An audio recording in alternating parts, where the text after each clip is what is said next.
இப்ப ஒரு மனுஷன் காலையில இருந்து ராத்திரி வரைக்கும் பெர்மனண்டா நல்லவனும் இல்ல, பெர்மனண்டா கெட்டவனும் இல்ல. காலையில நீங்க அமைதியா இருக்கிறீங்க, அன்பா இருக்கிறீங்க, ஆனந்தமா இருக்கிறீங்க, திடீர்னு கோபமா இருக்கிறீங்க, வெறித்தனமா கத்துறீங்க, திடீர்னு போய் ஒருத்தனை அடிச்சு கொல்றீங்க, அடுத்த செகண்ட் அழுவுறீங்க.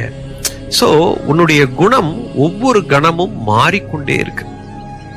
Yes sir. அப்போ பெர்மனண்டா எவனும் நல்லவனும் இல்ல, பெர்மனண்டா யாரும் கெட்டவரும் இல்ல.